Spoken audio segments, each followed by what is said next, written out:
अस्सलाम वालेकुम। आज बायोलॉजी की आपकी सेकंड क्लास है। हम गैसियस एक्सचेंज को स्टडी कर रहे थे। हमने प्रीवियस लेक्चर में पढ़ा था कि गैसियस एक्सचेंज प्लांट्स में कैसे होता है। अब आज हम पढ़ेंगे एनिमल्स में कैसे होता है। ठीक है, इसमें हमने एग्जाम्पल के तौर पे ह्यूमन का रेस्पिरेटरी सिस्टम स्टडी करना है।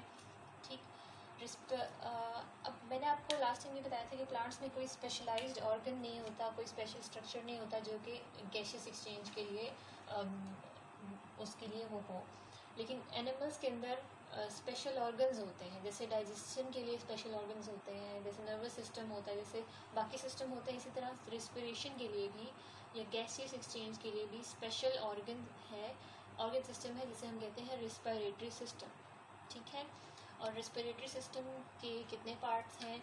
2 मेजर पार्ट्स हैं, जिसमें एयर पैसेज वेज हैं, यानी वो नालियाँ जहाँ से हवा अंदर जाती है, ठीक है, गुजरती है, ठीक है, अंदर बॉडी के अंदर जाएगी और बॉडी से बाहर आएगी। और साथ में वो स्ट्रक्चर्स जहाँ पर एक्चुअल में गैस एक्सचेंज होती है, यानी कि लंग्स। ठीक है, एयर पैसेज वेज वो सारी नालियाँ जिनसे हवा गुजरेगी और जहाँ जाएगी लंग्स के अंदर जाएगी। तो लंग्स में 2 लंग्स होते हैं, उनमें गैस एक्सचेंज होती है। ऑक्सीजन ब्लड के अंदर डिफ्यूज़ करती है और ब्लड से कार्बन डाइऑक्साइड वापस एयर में आ जाती है और वो एयर फिर लंग्स से एक्सहेल हो जाती है। ठीक है, अब हम इसको डिटेल में पढ़ते हैं। एयर पैसेजवेज में सबसे पहला जो स्ट्रक्चर है दैट इज़ नोज़। ठीक, सबसे पहले ये स्टार्ट होता है नॉस्ट्रिल से, एक्सटर्नल नॉस्ट्रिल। नॉस्ट्रिल क्या होता है? जो नोज़ की 2 ओपनिंग्स होती है ना, उसको हम नोस्ट्रिल कहते हैं, जिस ओपनिंग को हम नोस्ट्रिल कहते हैं। ठीक है, उसके बाद एक कैविटी आती है। नोस्ट्रिल्स के बाद एक कैविटी आती है। कैविटी हर उस चीज़ को कहेंगे जो अंदर से खाली होती है। ठीक है, कोई खाली जगह। ठीक है, अब हमारी नोज़ में नेज़ल कैविटी से कहते हैं, नेज़ल कैविटी। ठीक है, नोस्ट्रिल के बाद नेज़ल कैविटी आएगी और नेज़ल कैविटी जो होती है ये एक खाली जगह है जहाँ से एयर गुजर कर हमारे लंग्स में जाएगी। ठीक, अब नेज़ल कैविटी का एक इम्पॉर्टेंट फंक्शन है। नेज़ल कैविटी के अंदर पहले तो आप ये देख लें कि नेज़ल कैविटी जो होती है, क्योंकि 2 नॉस्ट्रिल्स हैं तो इसी तरह नेज़ल कैविटी भी सेंटर से स्प्लिट हुई हुई है। जैसे ये अगर नेज़ल कैविटी है, अगर मैं आपको फ्रंट से दिखाऊँ सामने से, और ये हमारी नोज़ है। ठीक, ये 2 नॉस्ट्रिल्स हैं अगर, ठीक है, तो नेज़ल कैविटी यहाँ से दरमियान से सेपरेट हुई होती है, 2 पार्टीशंस में होती है। उसके दरमियान एक वॉल होती है जो हमारी नोज़ तक आ रही होती है। ठीक है, उस वॉल में और इस पूरी कैविटी के अंदर 2 स्ट्रक्चर होते हैं, आपने याद रखना है। 2 चीज़ें होती हैं 2 इम्पॉर्टेंट। एक तो होता है म्यूकस। म्यूकस क्या होता है? ये मॉइस्चर होता है। ठीक है, जैसे कि हमारे माउथ में सलाइवा होता है ना, बिल्कुल वैसे ही थिक सा फ्लूइड होता है नेज़ल कैविटी के अंदर। ठीक, और साथ में जो नेज़ल कैविटी की सारी लाइनिंग है, इनर लाइनिंग्स, इनर वॉल्स, उस सब को, ये सारी लाइनिंग को टाइनी हेयर्स ने कवर किया होता है, छोटे छोटे हेयर ने कवर किया होता है। अब इसका क्या फंक्शन है? म्यूकस हेयर का तो ये फंक्शन है कि जो भी इन्वायरमेंट से एयर आ रही है उसमें कोई डस्ट जो भी डस्ट है वो हेयर के ऊपर चिपक जाए, हेयर उसको फिल्टर कर दें, वो हमारे लंग्स में ना पहुँचे। ठीक है, सारे डस्ट पार्टिकल्स को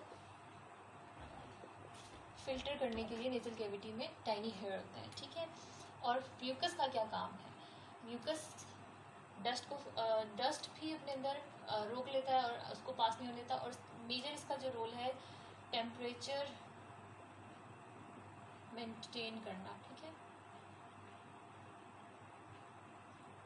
ये टेम्परेचर को मेंटेन करता है। जो एनवायरनमेंट में जो एयर होती है और जो हमारी बॉडी का टेम्परेचर होता है इंटरनल, हमारी बॉडी का टेम्परेचर हमेशा हाई होता है, क्योंकि हम इसी टेम्परेचर में हमारे जो सारे लाइफ प्रोसेसेस हैं वो चल सकते हैं। ठीक है, लेकिन जो हमारा रूम टेम्परेचर होता है वो इससे थोड़ा सा लो होता है, वो ठंडा होता है। तो अगर वो कोल्ड एयर हमारी अचानक हमारे लंग्स में पहुंचेगी तो हम बीमार हो सकते हैं। ठीक है, हमारा बॉडी टेम्परेचर फॉल कर जाएगा, हमें ठंड लग जाएगी और हम बीमार हो जाएंगे। तो इसलिए वो जो कोल्ड एयर है वो हमारी बॉडी टेम्परेचर के साथ उसका टेम्परेचर मैच कर जाए तो म्यूकस उसका टेम्परेचर थोड़ा सा इंक्रीज़ कर लेती है। ठीक है, तो ये दो इम्पॉर्टेंट चीज़ें ये आपने याद रखनी है। इसके बाद नॉस्ट्रल हो गया, नेज़ल कैविटी। थर्ड आता है नेज़ल कैविटी के बाद जो नेज़ल कैविटी है वो फिर एक और ओपनिंग में ओपन होती है, वो जाके एंड होती है एक और ओपनिंग में। जो ये ओपनिंग है इसको हम कहते हैं फेरिंग्स, ठीक है, इसको फेरिंग्स बोलते हैं। नेज़ल कैविटी जहाँ एंड होती है उसे हम फेरिंग्स कहते हैं, ठीक है। ठीक, अब नेज़ल कैविटी क्योंकि एक वॉल की वजह से सेपरेट थी दरम्यान से, ठीक, तो नेज़ल कैविटी जहाँ एंड होगी वहाँ पे भी 2 ओपनिंग्स होंगी, ठीक है, 2 ओपनिंग्स होंगी। और वो जो 2 ओपनिंग्स होंगी नेज़ल कैविटी की अंदर की तरफ जो फेरिंग्स में ओपन होंगे, उन 2 को हम कहते हैं इंटरनल नोस्ट्रल्स।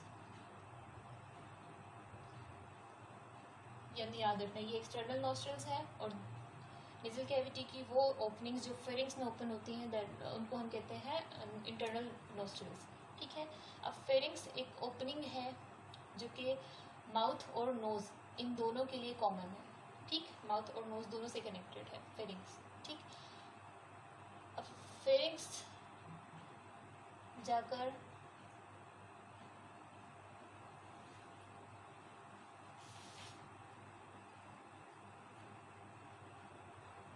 फेरिंग्स जाके इसोफेगस और लेरिंग्स इन 2 स्ट्रक्चर्स के साथ कनेक्ट होती है। फेरिंग्स की फर्दर डिवीजन हो जाती है। ये जो एक ओपनिंग है ना, एक पैसेज वे है, एक रास्ता जा रहा है, ये जाके हमारे गले में ये 2 में स्प्लिट हो जाता है।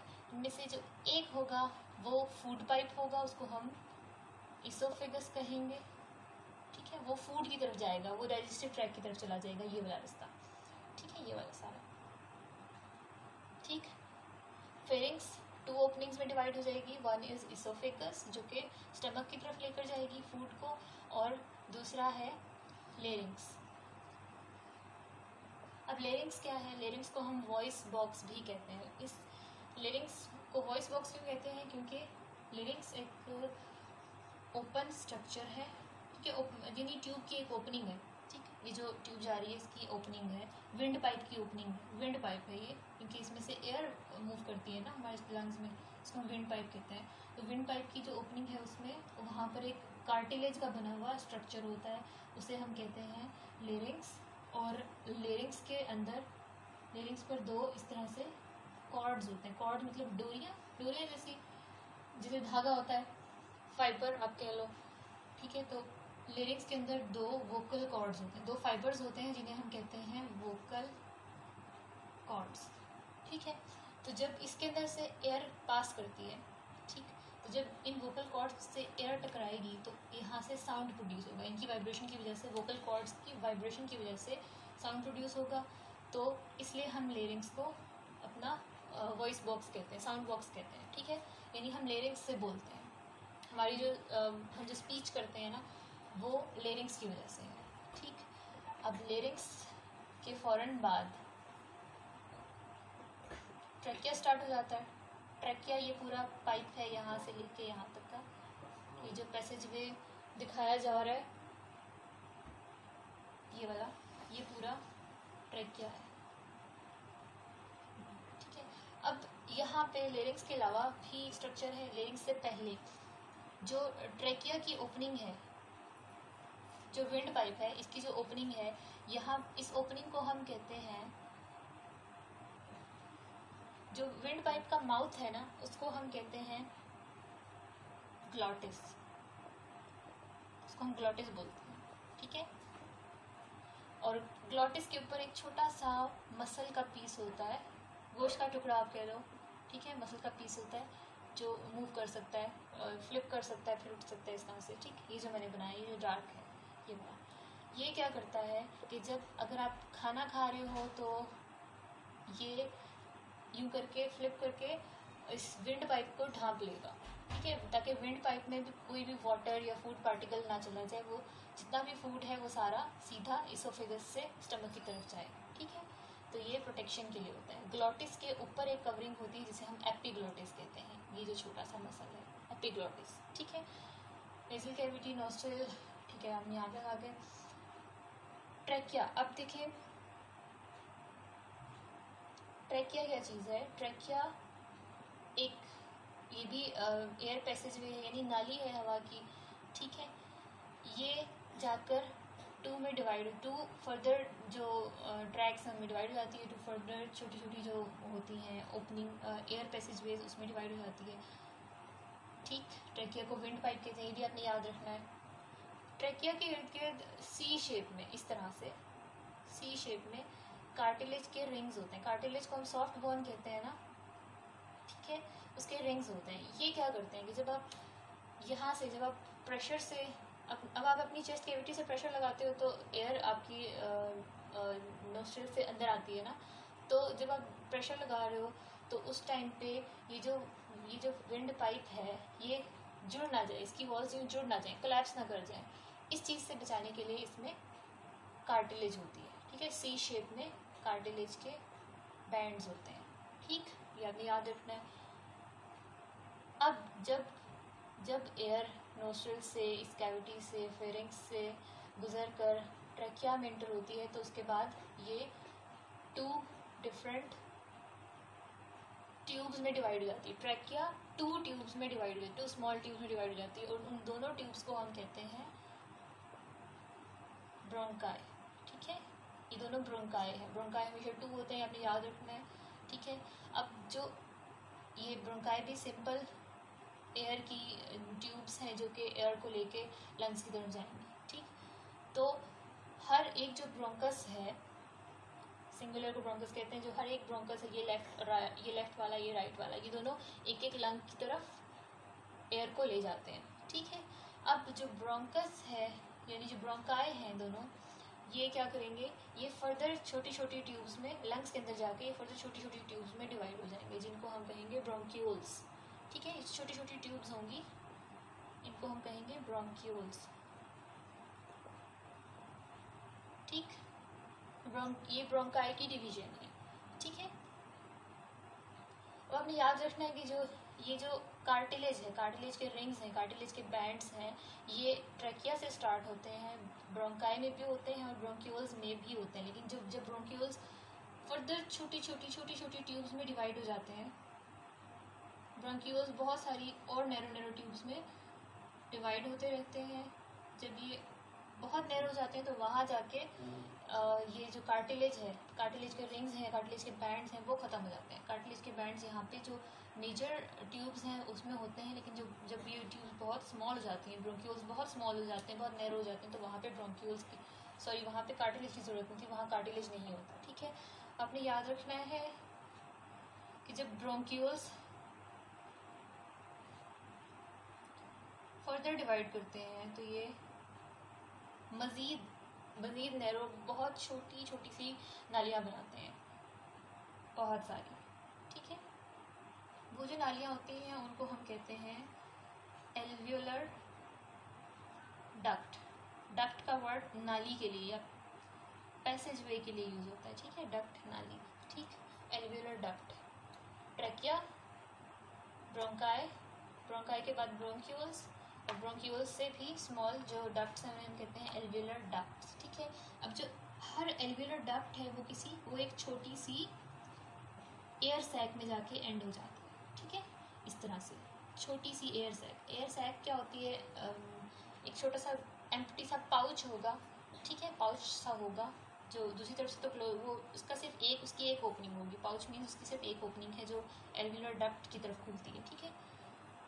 छोटे छोटे पाउचेस होंगे, एयर उनमें फिल होती है, ठीक है। ये एक्चुअली ये जो एयर की सैक्स होती हैं, एयर की छोटे छोटे पाउचेस होते हैं, इनको हम कहते हैं एल्वियोलाई, ठीक है, इनको एल्वियोलाई कहते हैं। ये जो एल्वियोलाई है ये एक्चुअल साइट है जहाँ पे ऑक्सीजन और कार्बन डाइऑक्साइड एक्सचेंज होंगे, ठीक है। अब हम एल्वियोलाई का स्ट्रक्चर देखेंगे।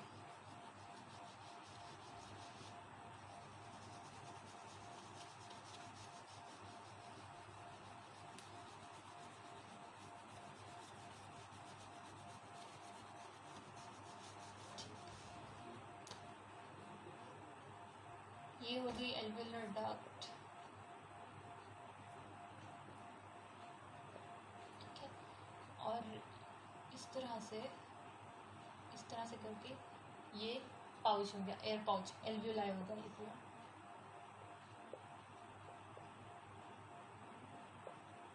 एक सिंगुलर हो तो एल्वियोलस कहते हैं, ठीक है। अब क्या होता है, जो एयर यहाँ से आ रही है वो एयर अभी अभी इन्वायरमेंट से हमारे अंदर आई है, तो हम जो फ्रेश एयर इनहेल करते हैं, अपने अंदर लेकर जाते हैं, उस वो ऑक्सीजन रिच होती है ना, उसमें फ्रेश ऑक्सीजन होती है, ठीक है। ऑक्सीजन रिच एयर इस पाउच के अंदर, एल्वियोलस के अंदर जब इंटर करती है तो एल्वियोलस के बाहर ये जो पूरा एरिया होता है, इस सबको बहुत सारी अनकाउंटेबल स्मॉल ब्लड वेसल्स ने घेरा हुआ होता है, ठीक है। यहाँ बहुत सारी ब्लड वेसल्स होती हैं, ठीक है। इसमें क्या होता है, ये ब्लड वेसल्स हार्ट से आ रही होती हैं, हमें याद रखना है। मैं यहाँ पे हार्ट बना देती हूँ, ठीक है। ये साइंटिफिक नहीं है, ये मैंने सिंबल बनाया हार्ट का, ठीक। अब आपको पता है कि हार्ट से दो तरह की ब्लड वेसल्स निकलती हैं।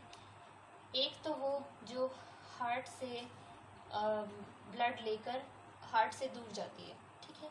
तो हर वो ब्लड वेसल जो हार्ट से ब्लड को दूर लेकर जाती है, यानी हार्ट से ब्लड को लेकर अवे फ्रॉम हार्ट चली जाए, बॉडी की तरफ जाए, किसी भी और ऑर्गन की, लेकिन वो हार्ट से ब्लड रिसीव करती है और कहीं और पहुंचाती है, ठीक है। तो उसको हम कहते हैं आर्टरी, ठीक है। लेकिन एक स्पेशल आर्टरी होती है जो कि लंग्स की तरफ आती है। ये मैंने एल्वियोलाई बनाया ना, ये एल्वियोस बनाया, ये लंग का स्ट्रक्चर है, ठीक है। तो हार्ट में से पल्मोनरी आर्टरी जो होती है, ये ब्लड लेकर कहाँ आती है, लंग्स में, ठीक।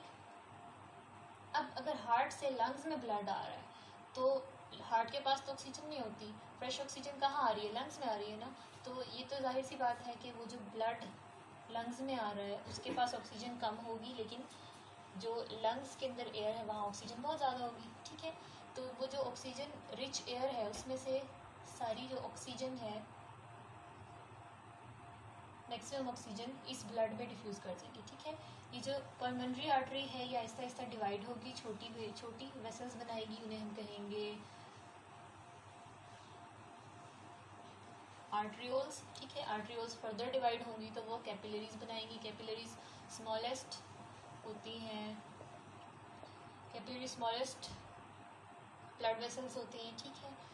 ये कैपिलरीज ही वो ब्लड वेसल्स होती हैं जो ब्लड में से किसी भी चीज़ को, किसी भी सब्सटेंस को एक्सचेंज कर सकती हैं, वाटर को अपने अंदर मूव करा सकती हैं ब्लड के अंदर, या फिर उसको बाहर निकाल सकती हैं, या ऑक्सीजन, कार्बन डाइऑक्साइड, इस तरह से गैसेस को डिफ्यूज़ कर सकती हैं, ठीक है। स्मॉल मॉलिक्यूल्स इनमें से, इन कैपिलरीज में से ब्लड के अंदर भी जा सकते हैं, बाहर भी आ सकते हैं, ठीक। अब क्योंकि यहाँ पे इसके अंदर फ्रेश ऑक्सीजन है या लार्ज अमाउंट में ऑक्सीजन है, ठीक है, और जो ब्लड आ रहा है उसमें ऑक्सीजन कम है, दैट इज़ डीऑक्सीजनेटेड ब्लड, जो हार्ट से आ रहा है ऑक्सीजन लेने के लिए, ठीक है। वो आर्टरी से ब्लड जाएगा आर्टरियोल्स में, आर्टरियोल्स से कैपिलरीज में, कैपिलरीज से जितनी भी कार्बन डाइऑक्साइड है, कैपिलरीज से कार्बन डाइऑक्साइड जाएगी एयर में, जो इस पाउच के अंदर, इस लंग के स्ट्रक्चर के अंदर जो एयर फिल हुई है ना, कार्बन डाइऑक्साइड उस एयर में मूव कर जाएगी, और उस एयर से क्या, ऑक्सीजन कैपिलरीज में मूव कर जाएगी, ठीक है।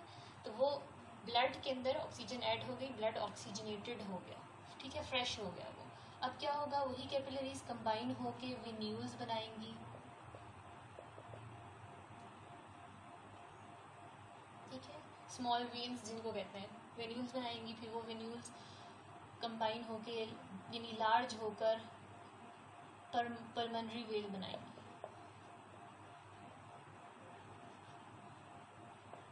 ठीक है। पल्मोनरी वेन यानी वेन का मतलब है it is carrying blood away from this structure. When का ये काम होता है ना, नहीं सॉरी, वेन का मतलब है कि it is carrying blood towards the heart. जो भी वेन होगी वो हमेशा, चाहे वो पल्मोनरी वेन है या बाकी बॉडी की वेन्स हैं, वो सब ब्लड को हमेशा हार्ट की तरफ लेकर आते हैं, ठीक है। अब यहाँ पे एक्सेप्शन क्या है कि वेन यहाँ पे क्योंकि लंग्स में से आ रही है तो इस वेन के अंदर ऑक्सीजनेटेड ब्लड होता है, ठीक है, ऑक्सीजन ऐड होती है इसके अंदर। अब ये फ्रेश ब्लड है, ये हार्ट में आएगा और हार्ट इसको पूरी बॉडी में पंप कर देगा, ठीक है। ये पूरा मैकेनिज्म आपने गैस एक्सचेंज का याद रखना है, एयर पैसेजवेज का, लंग्स का स्ट्रक्चर याद रखना है, बहुत इंपॉर्टेंट है। डायग्राम्स की प्रैक्टिस करनी है, ठीक। आज का लेक्चर इतना ही है और डायग्राम्स की प्रैक्टिस करके मुझे आपने दिखानी है, ये आपका टास्क है, ओके।